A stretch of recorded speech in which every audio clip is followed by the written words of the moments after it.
To start off, it's my pleasure to introduce Matt Dana. He's been the partnership director for the Washington County and Passamaquoddy Tribe team in the Federal Reserve Bank of Boston's Working Community Challenge for about the last 3.5 years.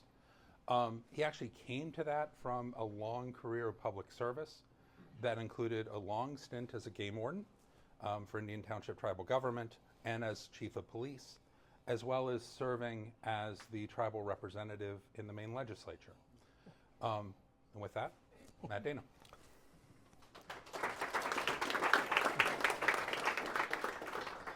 Thank you. Thank you all for being here today and listening to what I have to say. I'm going to be stuck here, I think, just because of the spacing.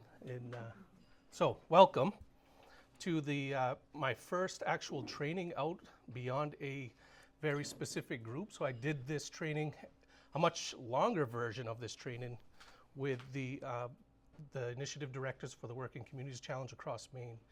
So this is my first rollout, and this is a light version, so I've tried to condense it down to an hour, so I'm trying to stay within that, so we'll see how it goes. So that's me, Matt Dana. There's confirmation, there's a picture of me with my name, so I'm the Working Communities Challenge Partnership Director for SCEC, and this picture here I love showing just because, not because I'm in it, but because of the artwork that we did. So in the Working Communities Challenge, we created a framework on how we wanted to approach reducing poverty in Washington County in the Washington County and Passamaquoddy Tribe team. And the Passamaquoddy basket we used as an analogy thanks to a meeting we had with Liz, and Liz put a lot of it together. So when we did kind of a strategic day back in November of last year, I was able to have all our partners come together, and as we envisioned what we wanted to move forward and how we wanted to identify our metrics, I gave each of our partners a piece of ash, sweetgrass. I had them choose. So as we moved forward and they came and discussed in front of the group of what they wanted to see and how we wanted to move forward, they each put a piece of that basket together. So this is what we ended up with here. So it's something I'm very proud of. It's something that I love to display, and really embodies our work as the Working Communities Challenge.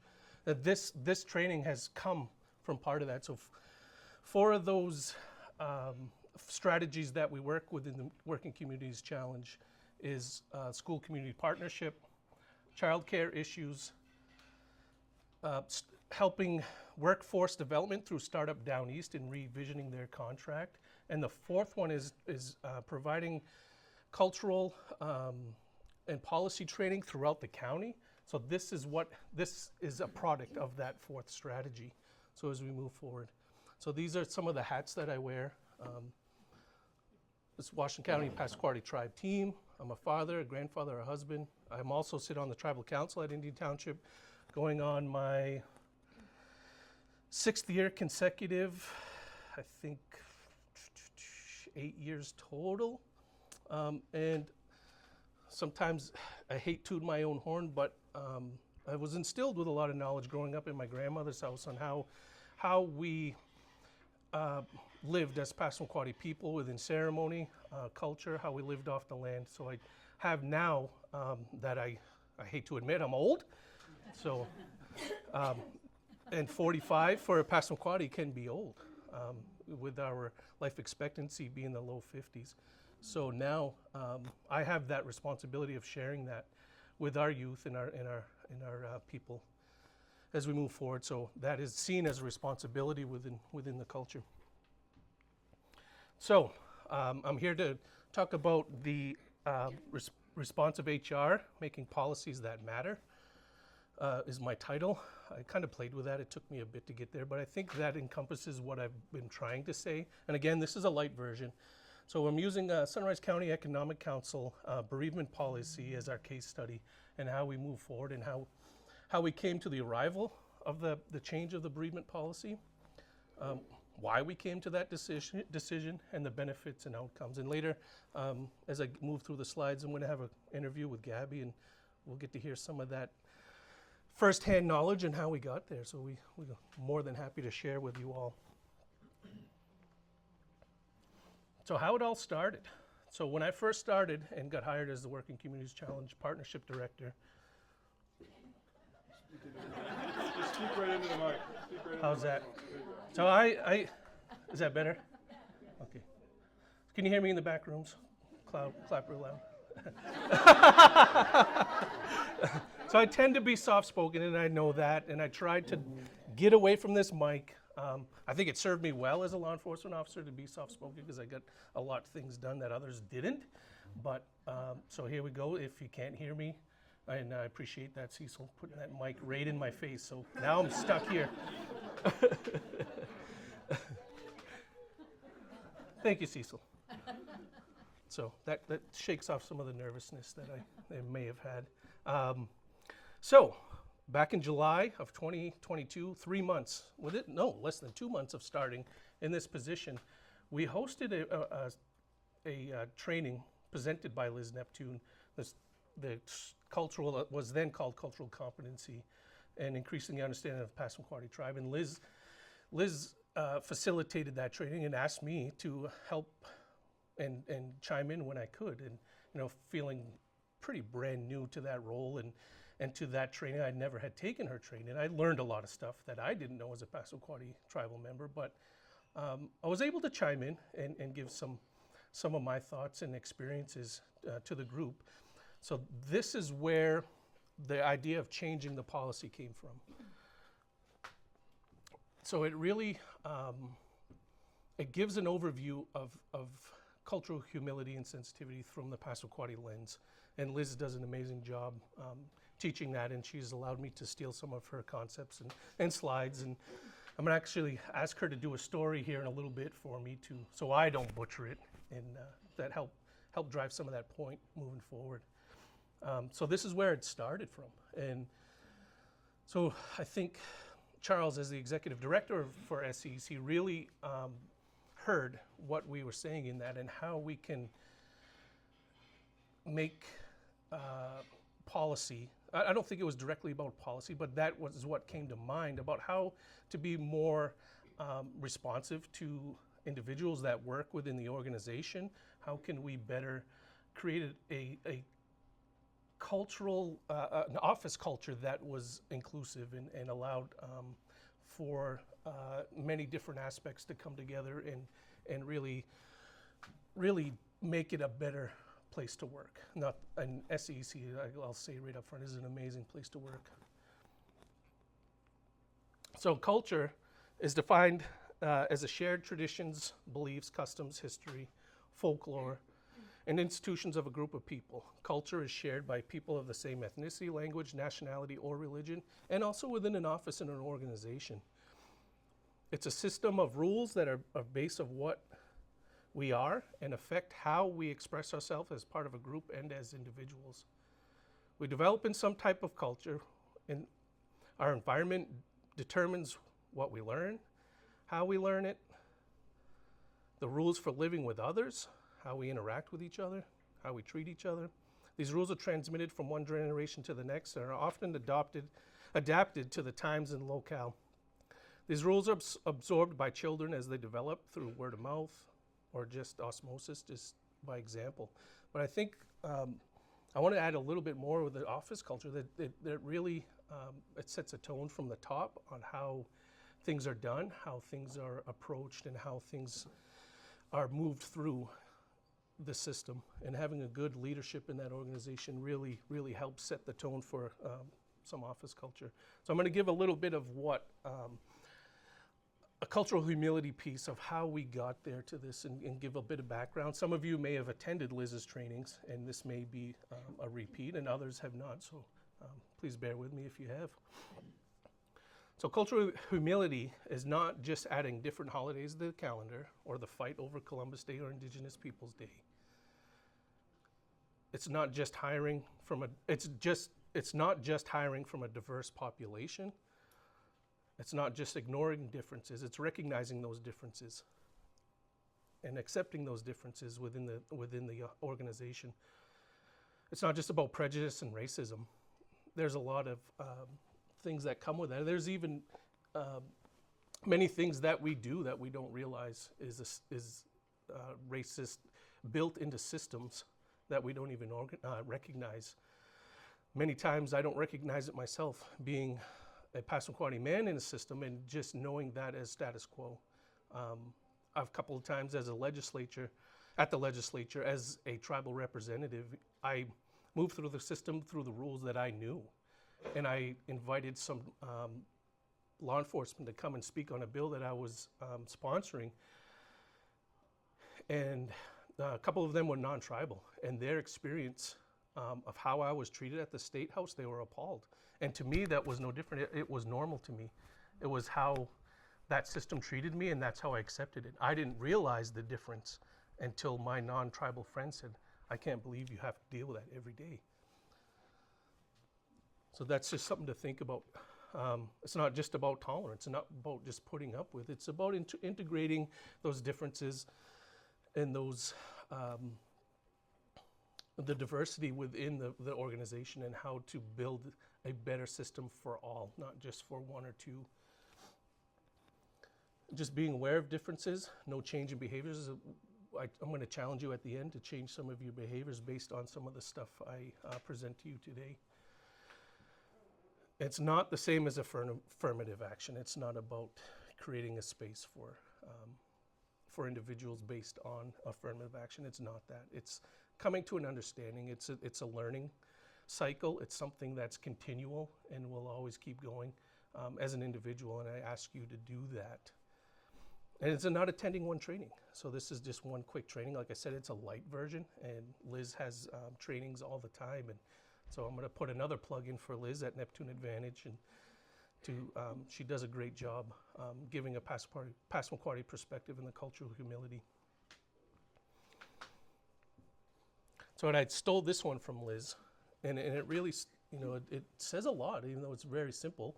Snowballs, I thought we were discussing coconuts. So it's really about your perspective, right? And how you look at things and where you come from.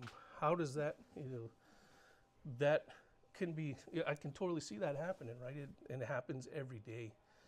And so without building that relationship between the two and them understanding where they're coming from and what biases, what things, what culture they come from, what things they've learned, to understand what they're looking at.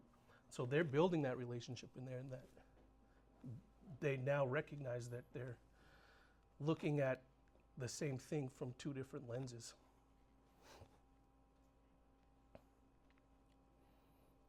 So what is a culturally sensitive organization? Organizations have a culture of policies, procedures, programs, and processes, and incorporate certain values, beliefs, assumptions, and customs. Organizational cultures largely echo mainstream culture, as in the sense of time orientation, perception, and use of time. An organizational culture may not lend itself to cultural humility, so that's where skill building comes in. So I think not only from a Passamaquoddy perspective, but the other cultures that are embedded and ingrained in Washington County, the fishing communities, the workforce recovery community, the blueberry harvest community, the migrant communities. There's many cultures in Washington County. There's the mill culture. There's all those different things, and I'm not saying just to take minorities or Passamaquoddies or people of color into account. I would say take all those cultures into account. And the 5 principles of cultural humility is valuing diversity, taking that and lifting it up and benefiting from it. Conducting a self-assessment within your organization about how you approach culture, how you integrate that within your systems, within your policies, within your organization. Are there people that look like the people you're serving in your community within your organization? Is there a trusted messenger? Is there a familiar face? So those are some things to think about. Understanding the dynamics of difference. So they're all different. Even within the Passamaquoddy communities, there's 2, Indian Township and Pleasant Point, and they are vastly different when it comes to many different things on how things are done, procedures. Even though we are one tribe, there's two different sets of cultures within each community. The institutionalizing of cultural knowledge. So how do we bring that in? And I think the way we approach the change in the bereavement policy speaks to this, about institutionalizing some of that and what we took and learned from that training and instituted in how we allow our employees to grieve and how we allowed them to use time and what and who they chose to use that time for. And I'll get more deeply into that as we move on. And lastly, adapting to diversity. So again, there's so many different, everybody brings something different to the table. Just thinking about that, how do you care for that? How do you hold and support that? How do you allow that diversity to flourish within your organization? So with Passamaquoddy's, historical trauma comes into play a lot. There's a lot of things that we have learned historically to be mistrustful of government, to be mistrustful of outsiders, to keep them at an arm's length. I think within the Working Communities Challenge, having my face as the partnership director has really been able to bridge that gap with tribal government as a partner, both at Indian Township and Sabaig. That would not have happened, I don't think, if there wasn't a Passamaquoddy director there. I think it has been beneficial to see a familiar face, to know the systems, to know how those work, and to bring that to the table. And that the intent there is good, it's meaningful, and wants to help build those partnerships. And be aware of intent and impact, and our intent may not match our impact. When we have a negative impact on others across culture, ensuring a successful outcome requires changing the negative impact. This guidance requires a willingness to take risks, to exchange and receive honest feedback, and about the impact of our words and action on others. I think that as an employee of SCEC, I can say that has really happened, that I've been asked my honest feedback about how, as a Passamaquoddy man, how has the organization has affected me, and how can it be better, and how can the organization support the things that I do with my job. And it's just been an amazing place to work, and I really I think SCEC is an example of how, obviously not perfect, but a great example of how to do these.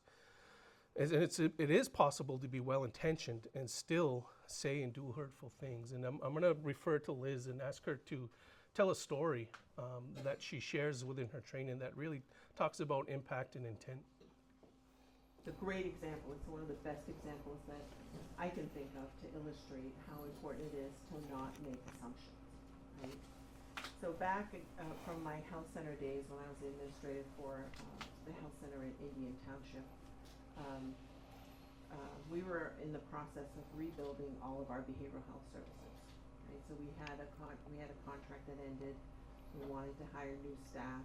It was a challenge to recruit. So at one particular point, we had just one person that was in charge of, that was delivering our behavioral health service. And she had a very, very low caseload.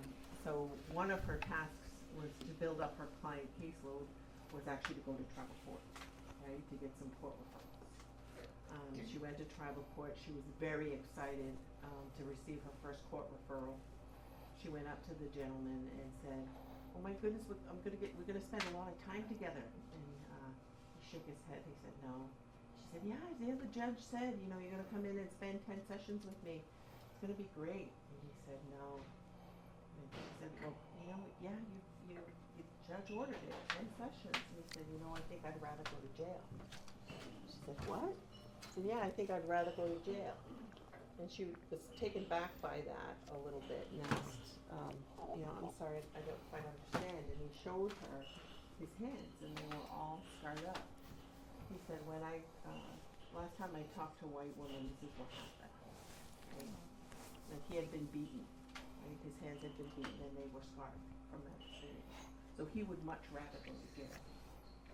So she was pretty taken back by that, and said, after she gathered her thoughts a little bit, she said, I really don't want you to go to jail for me. It's important for me that you don't go to jail. How about if you just come to my office and you sit through 10 sessions, you don't have to talk, and I will come back and I will tell the judge that you did what you were supposed to do. After a few minutes, he reluctantly agreed.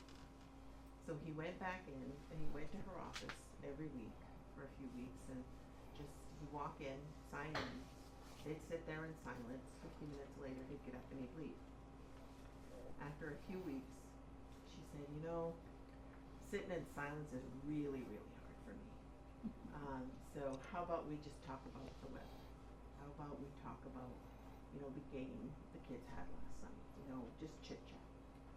And so slowly he began to just have little chit-chat conversations. And finally, at one point, he started telling her stories about what it was like for him growing up. So he was a big man. He was about 6'6", 6'7", very muscular, coming from a lifelong of really hard manual work, right? And he talked about how he was raised by his grandmother. Both his parents had died when he was really young. And so from a very early age, he was responsible for chopping all the wood and to bringing in water for their little family. And back in those days, they had what we called tar paper shacks, really uninsulated one-room houses that were bare minimum, right? Very cold. So, and that's where they lived, the two of them. And for her, Passamaquoddy was her language. She didn't speak very much English, a few words, but very much Passamaquoddy was her language. And he talked about how one particular day he came home to find his grandmother crying at the table, like she was very visibly upset. And he didn't quite know what had happened, what tragedy had happened. And after a while, she pointed up at the ceiling. And it turns out the Indian agent at the time had determined that they should have electricity, right?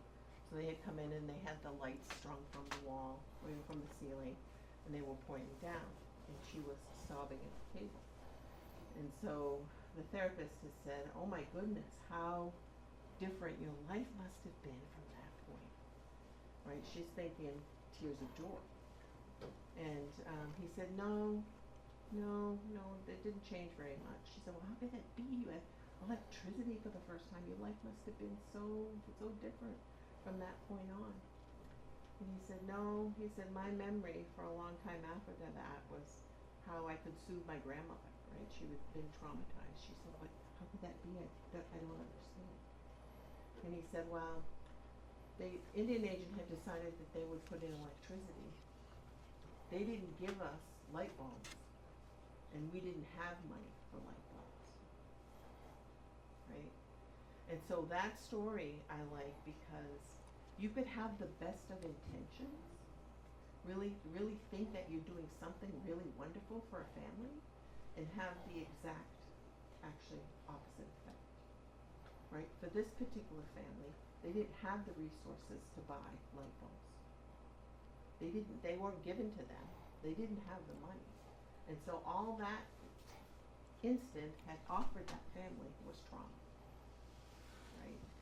And so that is my big reminder to folks to make sure that you don't make assumptions, and that you're careful with good intentions.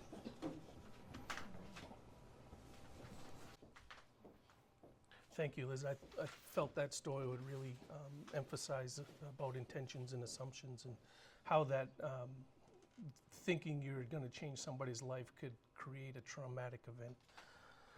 So in the full version, I would give you a whole timeline of some things that happened from a Passamaquoddy perspective in history.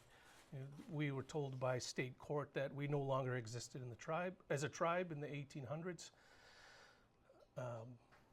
Although we still had an Indian agent, although we still were forced to live on a reservation, we were no longer a tribe according to the state court, so that they could take land that was promised to us in treaties. We also didn't get the right to vote here in the state of Maine until 1967 as Native Americans. So not till the Civil Rights Act had passed that they finally allowed Wabanaki to vote in Maine state elections. In 1978, the federal government, Congress, finally passed the law for the Native American rights, Native American Spirituality Something Act, which finally made it legal to practice our own ceremonies. So it was illegal up until then, and many people had to hide our ceremonies and traditional procedures and culture and things, rites of passage and sweat lodges. We had to hide that stuff. A lot of it may have incorporated into the Catholic way of ceremony in the Catholic Church, and things were hidden in there just to hold on to those things. If we did practice those, they had to be hidden, and up until 1978, just 1978. So those are some of the things that, as a Passamaquoddy man, I know of my history and things that carry on from my parents and my grandparents. And my dad was one of those that was beaten on the hands when he spoke his language. Grew up on the reservation, first language Passamaquoddy. Went to school and the nuns would beat him if he spoke Passamaquoddy. So he had to learn English really fast. And he chose not to teach us the language. I'm not fluent because of that. That is an effect on to today. So that is really, I understand a lot of it. I can understand the gist of a conversation. I can't fluently speak it. And I think that because of those effects, that has now affected me and my children today as a Passamaquoddy people. So just thinking about some of those effects and the systems that are built and designed to make us less than, to erase us, to get rid of us, that's what we carry as Passamaquoddy and Wabanaki people. Just keep those in mind as you move and interact with tribal members, interact with systems, interact with those systems are built by people, and systems can be changed by people too. So the Passamaquoddy tribe, where I came from, we've lived in this region since the beginning of time in our history, since the glaciers had moved back. There's about 3,700 tribal citizens, with approximately 2,300 living here in Washington County. We're one of the first tribes in the country to have European contact. Champlain came up the St. Croix River, decided to build an encampment on St. Croix Island.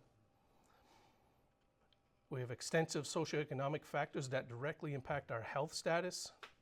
60% of our population is under 35 years old. That's when I say, I'm 45, but I joke that I'm old because, those average age of death is about a little over 50 years old. So I don't, as all these health disparities and this historical trauma and things that affect me have an impact on our community, and it just shows that we die at the rate of a third world country here in the most wealthiest country in the world. We maintain strong traditions. We have our basket making. We have our hunting values and cultures and ceremonies. Our language is still spoken, although it's getting, the fluent speakers are getting less and less every year, but there's a resurgence to relearn it. There's a resurgence to build new tools using technology to help our children learn it too. And then, as we spoke about earlier in the Passamaquoddy Province Neighborhoods breakout, that our kids will flourish and do better if they are exposed to language and culture and the communal, if they're based right in the community and the multi-generational cultural values and how we interact as Passamaquoddy people. So our ceremonies are still practiced and we're still here. We're one of the 4 tribes in Maine, and 2 of the reservations are here in Washington County. Each tribe is culturally different from each other and have their own identity. Passamaquoddy traditional territory is in what is now called Maine and New Brunswick. So we were on both sides and the border split right up the middle. And we still have Passamaquoddy tribal members living in New Brunswick in Canada. And there currently is a movement to secure federal recognition in Canada for Passamaquoddies, although they don't want to recognize Passamaquoddy because they think we are an American tribe, but yet are recruiting other countries, other fishing countries like the Philippines to come and live in southwest New Brunswick so that they can fill up those communities, but don't want indigenous cultures like Passamaquoddy people to move back to our traditional homelands because we might be a drain on the system there. So those are some of the things that we still deal with today, not only in the United States, but Canada. We're not even recognized in our half of our traditional territory. The factors that influence work and relationships, and I think part of this is one of the reasons we decided to change our bereavement policy, and it's the community grieving practices and how we deal with deaths and the mourning practices and what the responsibilities of tribal members are at that time, and that it affects employment. And sometimes you have to take 3 or 4 days off. We do see Passamaquoddy tribal members working off reservation in other organizations that have been terminated because when there's a death in the community, a death within the family, there are responsibilities, and there's a wake in the home, and there's things that needed to be done. There's community and cultural responsibilities, and you have to be there for. And some places don't honor those time frames when it comes to bereavement. So tribal members have lost their jobs, not only because there's one death, but because there were several deaths. And employers don't look at it sometimes that way, and unfortunately get rid of employees because they're not there and don't fit the sense of Western culture. So there is a lack of trust on tribal members' side for outsiders in government, especially, and just know that any staff that works for tribal government wear multiple hats. Just like I sit here with multiple hats. I work for SCEC. I'm a tribal council member. When you find somebody that works in tribal government, they are doing 2 or 3 jobs because of the lack of funding. They are having to bridge those gaps where they're needed to serve our community the best way we can. Now, there's parallel systems that are supposed to work similarly, but very different. So, say the LIHEAP program on the tribe can be way different than the state LIHEAP program. So, no understanding that there is differences and finding somebody that you can build a relationship and to help serve within that community a better, braiding those resources. How can we look at those differences, and how can we identify where we can just take those services and make them better for the people we're serving? And as tribal members come with just discomfort. This doesn't fit my work, or I don't fit. Sometimes, I sit in this large room today. I see 3 other Passamaquoddy faces that I know of. And sometimes that can be hard. Sometimes I go into rooms that don't have any other Passamaquoddy faces. And that can be affecting how I enter that room, what I feel willing to share, or what I hold on to. And I think what Liz spoke to earlier, sometimes when you go into a room, it's not, hey, there's Matt Dana, what can he bring to this conversation? There's Matt Dana from the reservation, and that's my first qualifier. So just think about that sometimes as you work with tribal members and work and help better understand where we come from and what we've dealt with systematically for generations. So these are my overviews of the cultural humility part and how that intersected and got us to where we are today. So office culture and policy, building responsive through respect. Culture lives in the everyday. When we talk about office culture, it's not the mission statement, it's the daily tone. The way we start meetings, how we respond to grief, or how we celebrate milestones. Policies must reinforce a culture that feels human and welcoming and not rigid or transactional. And recognizing cultural rhythms for many communities, including tribal nations or the fishing community, seasons, ceremonies, family obligations shape how we live and work. Responsive HR policies can acknowledge that without having penalty. For example, offering cultural leave, flexible scheduling, or time for traditional obligations signals deep respect. Policy should invite belonging. Instead of asking, does everyone follow the same rule? Ask, does everyone feel seen in this rule? And it wasn't, when we talked about that in our shaping of our bereavement policy, it wasn't just about tribal members and tribal perspectives. It was the employees broadly, and what did they encounter? And how can we institute those values into that? And we'll get more deeper into that. Bring diverse employees into the policy writing process. That co-creation builds policies that people actually trust. Lead with values, not liability. Too often, HR policies are written from fear to prevent risk or to protect the organization. But when we lead from values like respect, community, and accountability, policies become proactive tools for care. And cultural change starts at leadership, and leaders must model curiosity and humility. And it's okay to say, I don't know, teach me. What kind of openness builds a living culture that grows with people inside it? That kind of openness builds a living culture that grows with people inside of it, and it's human-based. When policies reflect the lived realities of the people they serve, their cultures, values, and community ties, the result isn't just compliance, it's connection. And embedding cultural responsiveness in HR policy. Let's start with listening. Before writing or adopting any policy, take time to listen, really listen to employees, and we did that. Use storytelling, focus groups, or one-on-one conversations to understand how current policies are experienced differently across cultures, across individuals. Numbers show trends, but stories tell truths. Co-create policies. Cultural responsiveness means shared ownership. Involve employees from different departments, generations, and cultural backgrounds in the policy design process. This is how trust is built, when people see their lived experience reflected in what's written. And language matters.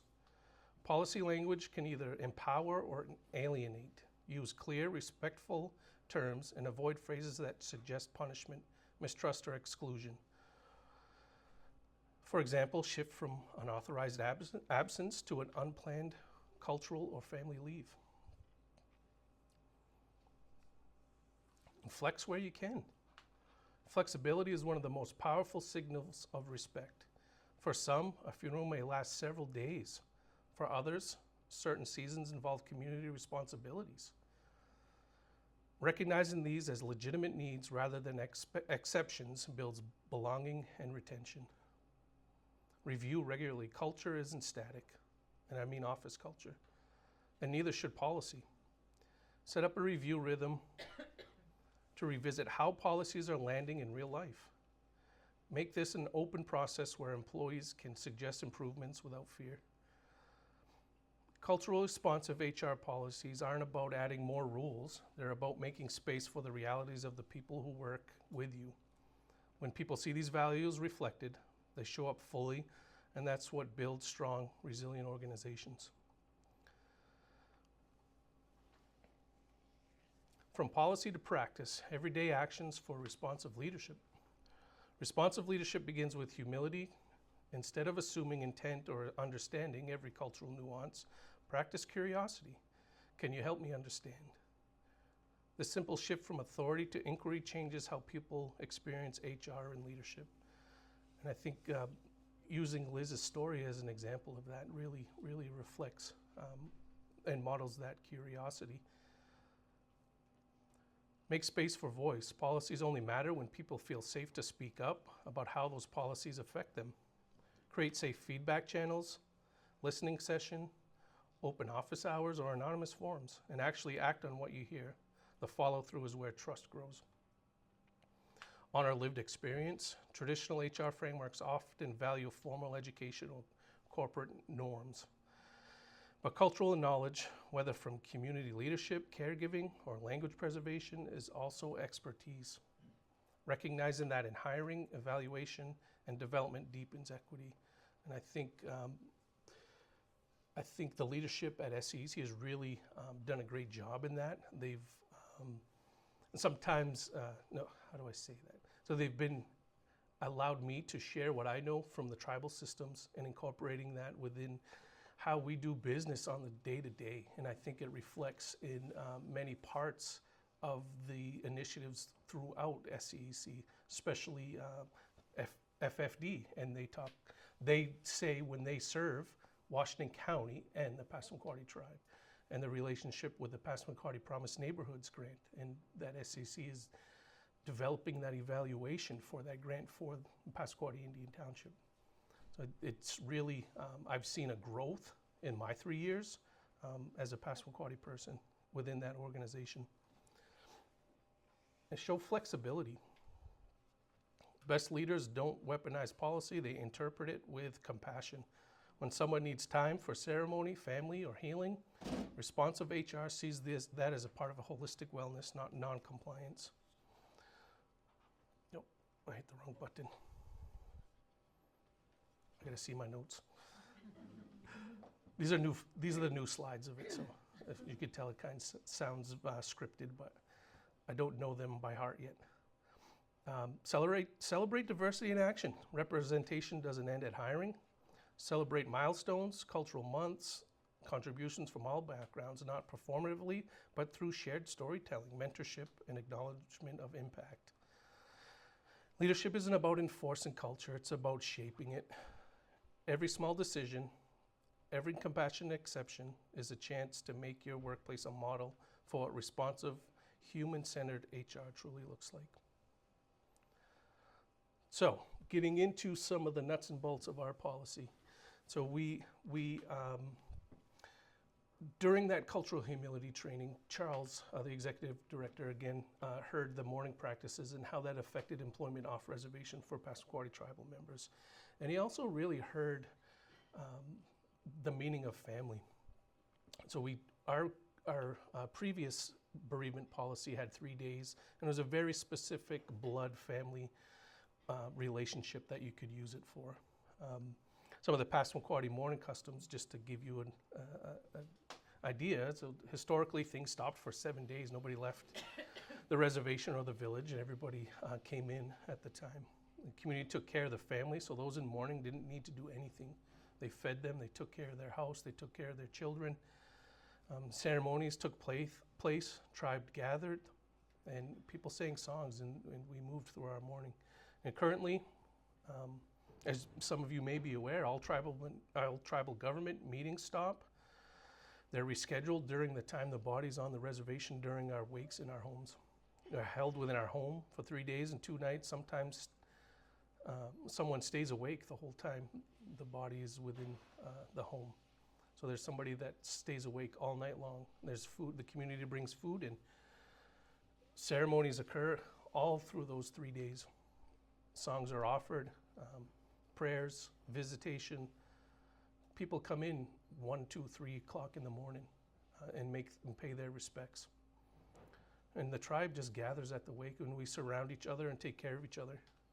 And food is sometimes provided by tribal government and also the community, and everybody brings food in to make sure that everybody's eating, no matter if you're the family, you're a visitor, you're helping, everybody just brings food. There's a mixture of traditional and cultural practices, as traditional practices were illegal and oppressed and demonized.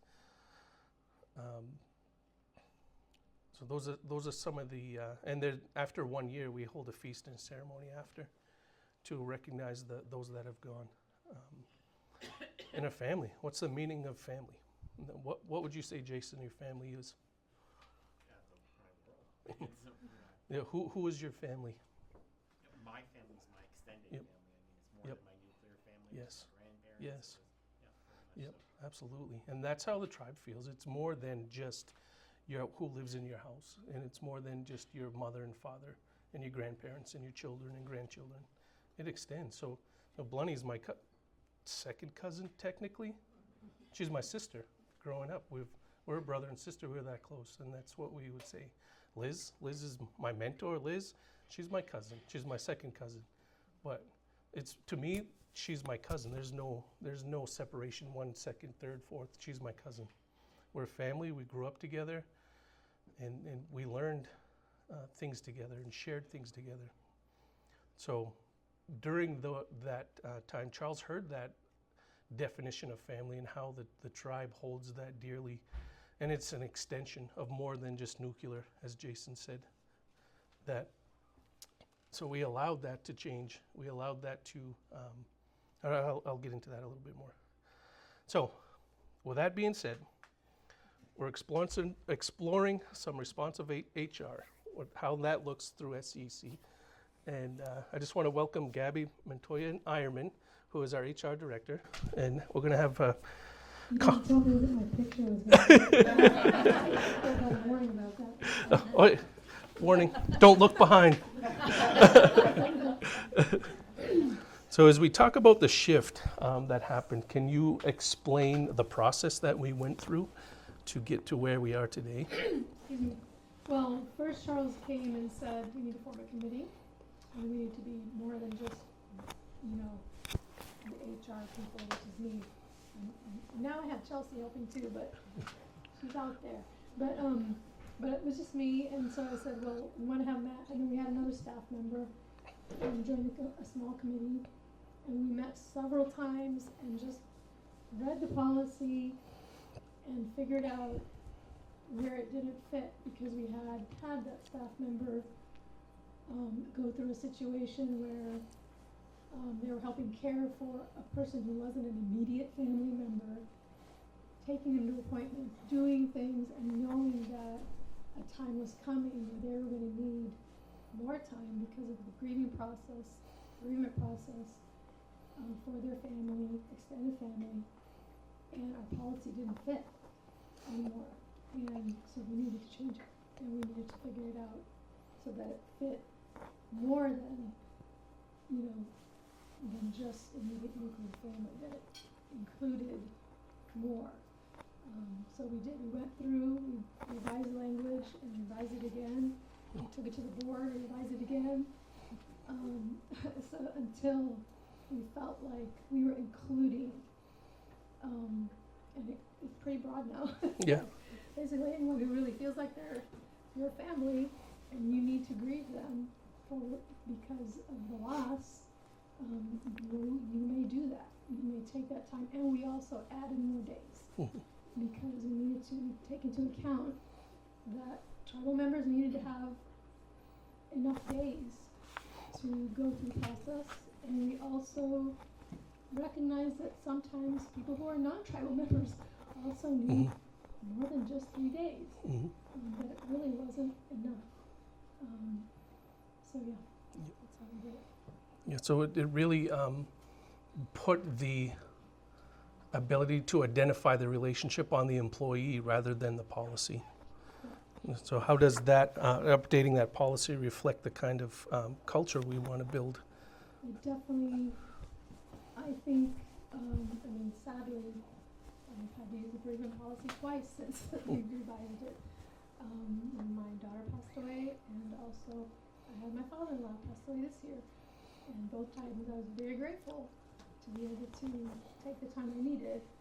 But also, I remember that, just like Matt said, with tribal members losing their jobs, that other people I've talked to said, if I would have had to take that much time, I would have had to quit my job. Or I would have had to, and I didn't have to worry about that. And I knew that, from a HR hat on perspective, the amount of time and money that it takes to onboard a new person to replace the person who had to quit, yes, it's not about the money, but also it's a factor. Whereas we can just keep that valuable person that we need on our team and allow them to have a couple more days to do what they need to do. And weirdly enough, we had a situation, I think it was just the beginning of this year, and I don't know what was going on in the universe, but we had like 7 people at SCEC within like a 45-day period who needed to take bereavement time. And I was so grateful that I was just able to go be like, yep, go do what you need to do, and then come back when you can. It's just, I didn't have to like be in there like counting people's days or going into timesheets or whatever. It was just, I knew that people had flexibility. So and I think, I don't know, speaking myself, but also I think from staff members, it was good to be able to have that. Having the ability to access and be a benefit, having the benefits of the change. You know, I've had to use that personally quite a bit, and one instance comes to mind, and I know it's heavy to talk about loss and grief, but how can you not in this policy? Yep. So by the previous policy, my second cousin, my first cousin I grew up with, like a brother, lost his son in a car accident. And by the previous policy, I could not have used bereavement time to take and spend time with my family. The young man called me uncle. I coached him. And because of the change, I was able to do that and really participate in my tribal responsibilities, my community responsibility, my family responsibility. So I really appreciate that. And, you know, this isn't just a policy update, it's a culture change. And it really, I think it speaks to allowing, and it becomes a tool for retention and keeping people in. So you had touched a bit upon cost. So how much do you think this has cost SCEC in use of bereavement time? I don't know. Exactly. I think it's. I'm just happy that we have such a great SCEC Yep. team, and that for the most part we've had really good retention rate. We have had some who've had to leave SCEC for whatever reasons, but I've been at SCEC for almost 9 years now. It's the longest I've ever had a job, like in my whole life. But I was in the military though, so kind of, you know. Yep. But yeah, we had during a time in our society where it feels like there's a lot of turnover everywhere you go, where corporations, organizations having a lot of turnover, and it's costly. Every time you have to spend time, whether it's managers' time, supervisors' time, to advertise and interviews, and those are hours and hours of staff time that I can guarantee cost more money than giving people a few more days of their time. Thank you, Gabby. I think so. Thank you. You know, I think what we're hearing is the responsive policy isn't just about changing what was written. It's transforming how we lead, listen, and support people. And thank you so much for your time up here. Happy to be here. So, I said I was going to challenge you, and so this was my example of how SCEC had changed to be a responsive, inclusive policy through the lens of a Passamaquoddy man, obviously. And here are some questions to ask yourself. How can you incorporate these concepts into work, not just tribal culture, but that's where I come from, but other cultures that I'd mentioned, the fishing culture, the migrant culture, the blueberry culture. There's many more within this county, within this state, that we can take into effect, and I think we can use that as an example. Is there work that we collectively need to do to move to the next level as an organization? And I talked about those self-assessments within the organization, is think about those. And what commitments can we make to move this work forward? And there are many ways to change policy or systems to be more inclusive, and I challenge you to think about your work, your organization, and yourself, and how to incorporate these concepts within those systems. And as I stated earlier, systems are made by people, and people can change those systems. So, I think I did good on time. So I'll take any questions, thoughts, and here is my contact information. If you want to reach out privately, please feel free to do so. Like I said, I've designed this training. It's a much longer one. This is the light version. So, thank you.